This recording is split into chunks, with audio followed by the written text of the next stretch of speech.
ధర్మయుద్ధంలో అమరావతి రైతులు విజయం సాధించారని AP deputy CM Pawan Kalyan అన్నారు. అమరావతి పునర్ప్రారంభ సభలో పవన్ కళ్యాణ్ మాట్లాడుతూ అమరావతి రైతులు 5 ఏళ్లుగా లాఠీ దెబ్బలు తిని నలిగిపోయారన్నారు. రైతులు భూములు మాత్రమే ఇవ్వలేదని, రాష్ట్రానికి భవిష్యత్తునిచ్చారని చెప్పారు.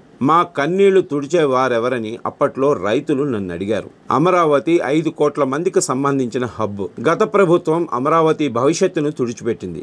దేశమే తన కుటుంబంగా మోడీ భావిస్తున్నారు. అమరావతి పునఃప్రారంభానికి విచ్చేసిన ప్రధానికి చేతులెత్తి నమస్కరిస్తున్నా. అమరావతి ప్రపంచ స్థాయి రాజధానిగా మారుతుంది. ఇచ్చిన మాటకు కట్టుబడి ప్రధాని మోడీ అమరావతి పునర్నిర్మాణ సభకు వచ్చారు. కేంద్రం, రాష్ట్రంలో ఎన్డీఏ అధికారంలో ఉండటంతో వేగంగా అభివృద్ధి జరుగుతుంది. మ్యాచింగ్ గ్రాంట్లు కూడా ఇవ్వని కారణంగా గత ప్రభుత్వ హయాంలో అభివృద్ధి కుంటుపడింది. 20 ఏళ్ల ముందే భవిష్యత్తును ఊహించి ప్రణాళికతో ముందుకు వెళ్లగల నేత చంద్రబాబు అని పవన్ కళ్యాణ్ అన్నారు. ముఖ్యమంత్రి చంద్రబాబు విజనరీ దక్షతతో అద్భుతమైన అమరావతి నిర్మాణం జరుగుతుందని పవన్ కళ్యాణ్ అన్నారు.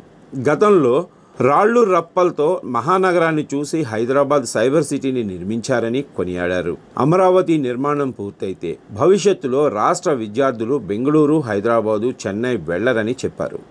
కాగా పవన్ ప్రసంగం అయిపోయిన తర్వాత ప్రధాని మోడీ ఆయన్ని పిలిచి చాక్లెట్ ఇచ్చారు. దీంతో వేదికపై నవ్వులు విరిశాయి. అమరావతి అంటే పరదాలు, సెక్షన్ 30, సెక్షన్ 144 మాత్రమే గుర్తుకొచ్చేలా పనిచేశారు. నువ్వు ధర్మం కోసం నిలబడితే ధర్మం నిలబడేలా చేస్తుంది అనే విధంగా ఆ రోజున అమరావతి రైతులు, రాష్ట్ర ప్రజలు ఈ ధర్మ యుద్ధంలో విజయం సాధించారు. రైతులు ఇచ్చిన 11,000 ఎకరాల భూమిని త్యాగం చేసి వారి సంకల్పం 33,000 ఎకరాల భూమిని త్యాగం చేసి వారి సంకల్పం ఫలితంగా ఈ రోజున ఆంధ్రప్రదేశ్ రాష్ట్ర రాజధాని ఆవిర్భవించింది. అమరావతి రాజధాని పనులు పునఃప్రారంభమవుతున్న ఈ శుభ సందర్భంలో ముందుగా రాజధాని నిర్మాణం కోసం స్వచ్ఛందంగా ముందుకొచ్చి తమ భూముల్ని, పొలాల్ని ప్రభుత్వానికి ఇచ్చిన అమరావతి ప్రాంత రైతులకు, మీ త్యాగానికి గత 5 ఏళ్లుగా మీరు చేసిన పోరాటానికి శిరస్సు వంచి మీకు ధన్యవాదాలు తెలియజేస్తున్నాం. గత 5 ఏళ్లుగా రాజధాని నిర్మాణం నిలిచిపోయి రాజధాని తరలిపోతుందనే సమయంలో రోడ్ల మీదకు వచ్చి 5 కోట్ల ప్రజల తరపున రైతులు, మహిళలు, విద్యార్థులు చేసిన పోరాటం, మీరు పడిన అవమానాలు, మీపై పడిన గాయాలు ప్రతి ఒక్కటి మా మనసులో ఉంది. ఆ రోజున దివ్యాంగులను కూడా లాఠీ దెబ్బలు నా గుండెలు ఇంకా సజీవంగా ఉన్నాయి. ఆ బాధ మేము మర్చిపోలేదు, ఎవరిని మర్చిపోనివ్వలేదు. అందుకని దానికి సజీవ సాక్షి ఈ రోజున తిరిగి పునఃప్రారంభానికి గౌరవ ప్రధానమంత్రి గారు రాక, ఆ రోజున మహిళలు, విద్యార్థులు చేసిన పోరాటం, మీరు పడిన అవమానాలు, మీపై పడ్డ గాయాలు ప్రతి ఒక్కటి మనసులో ఉంది. మీ త్యాగాన్ని మేము మర్చిపోం. మీరు చేసిన త్యాగానికి జవాబుదారీగా ఉంటాం. బాధ్యతగా అమరావతి నిర్మాణం జరిగేలా సాయశక్తుల ఈ కూటమి ప్రభుత్వం కృషి చేస్తుంది. అమరావతి రైతుల త్యాగాలను హృదయపూర్వకంగా స్మరించుకుంటూ వారి ప్రతినిధులుగా ఇక్కడకు విచ్చేసిన రైతులకి నా ప్రత్యేక నమస్కారం. ఈ పోరాటంలో వారికి ప్రతినిధులుగా సన్మానం అందుకుంటున్న మహిళా రైతులు పాత్ర, ప్రత్యేకించి అమరావతి మహిళా రైతుల పాత్ర చాలా అభినందనీయం. మీరు ఎంత నలిగారు, మీరు ఎంత రోడ్ల మీదకి వచ్చారు. మగవాళ్ళు ఆపేస్తే ఆడపడుచులు బయటకు వచ్చి తిరిగి పౌరుషం చూపించారు, ఆంధ్ర పౌరుషాన్ని చూపించారు. మీరికి నా ప్రత్యేక అభినందన. వాళ్ళు చూపిన సాహసం, సహనం అందరికీ ప్రేరణగా నిలుస్తాయి. వేదిక మీద ఉన్న నా మంత్రివర్గ సహచరులకి, గౌరవ ప్రధానమంత్రి శ్రీ నరేంద్ర మోదీ గారికి, విజనరీ అయిన గౌరవ ముఖ్యమంత్రి శ్రీ నారా చంద్రబాబు నాయుడు గారికి, సోదరులు లోకేష్ గారికి, గవర్నర్ గారికి ప్రత్యేకించి నా హృదయపూర్వక నమస్కారాలు, ధన్యవాదాలు తెలియజేస్తున్నాను. అలాగే ఇతర సహచరులకు, సభకు హాజరైన వారికి, రాష్ట్ర ప్రజలకు కూడా నమస్కారాలు తెలియజేస్తున్నాను.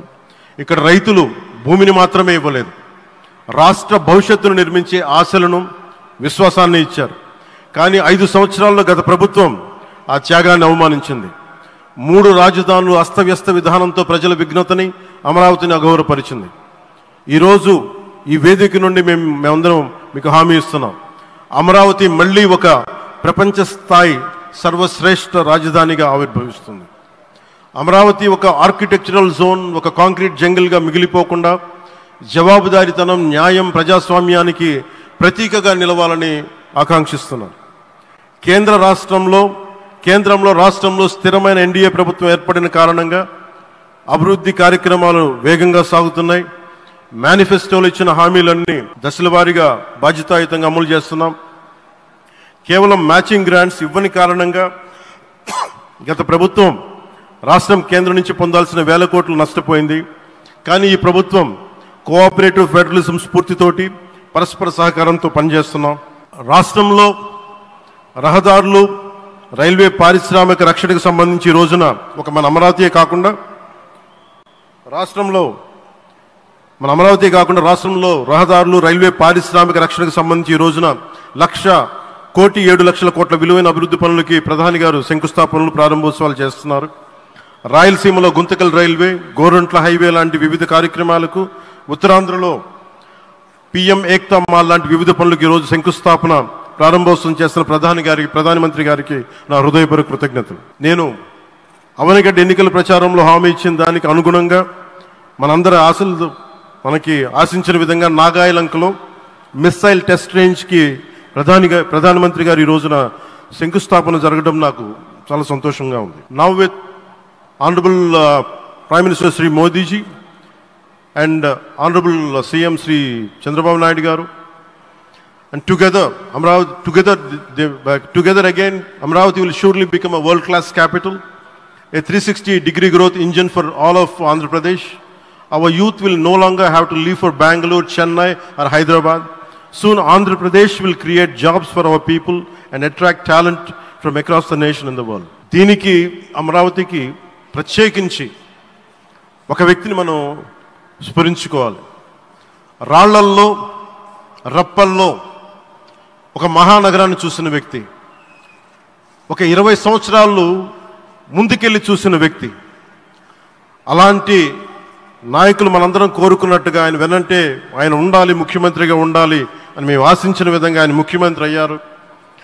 ఆయన సైబరాబాద్ అనే సిటీని ఎలా నిర్మించారో, ఎంత అద్భుతంగా రూపకల్పన చేశారో, అమరావతి అనే ఈ క్యాపిటల్ని కూడా ఆయన అపారమైన అనుభవంతో, ఆయన దక్షతతోటి, ఆయన గవర్నెన్స్ కేపబిలిటీ తోటి, అడ్మినిస్ట్రేటివ్ కెపాసిటీ తోటి ఇది అద్భుతమైన మహానగరంగా తీర్చిదిద్దుతుంది.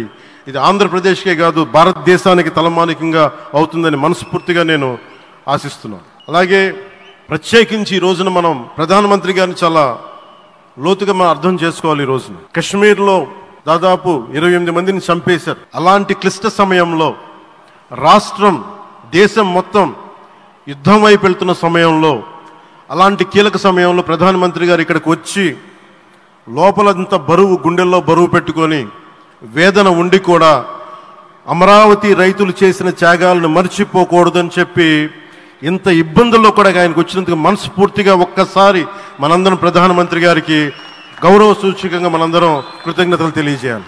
The Pahalgam terrorist attack has been one of the darkest days for the entire country. Even the blood was spilled in Kashmir. The blood spilled in Kashmir, it created tremors in the entire nation. And we had seen it personally, witnessed personally, the pain of the victims. For the Honorable PM Modi ji, he is leading the country through these tough times, and he assured all the citizens with stern action against the perpetrators of terrorism. I know this is very sensitive time, and Modi ji is carrying the nation's burden. Amidst this tremendous difficult moment, Modi ji still gave time and came today to Amravati. This shows his deep commitment to Andhra Pradesh, to the people of Andhra Pradesh, and we are deeply grateful to you, sir. May Lord Bhavani, మన కనకదుర్గమ్మ ఆశీస్సులతోటి వారికి బలాన్ని ఇవ్వాలి, శక్తిని ఇవ్వాలి, మనందరం ప్రార్థిద్దాం. May Lord Bhavani Mata give immense strength to our Honorable Prime Minister Modi ji to lead our nation and bless Bharat, Andhra Pradesh and Amravati. Jai Bhavani, Jai Bharat and Jai Hind. మీకు గర్వకారణంగా నిలిచేటువంటి నాయకులు కొంతమంది ఉంటారు. ఆ కోవలోని వారే Shri Pawan sir వీళ్ళంతా.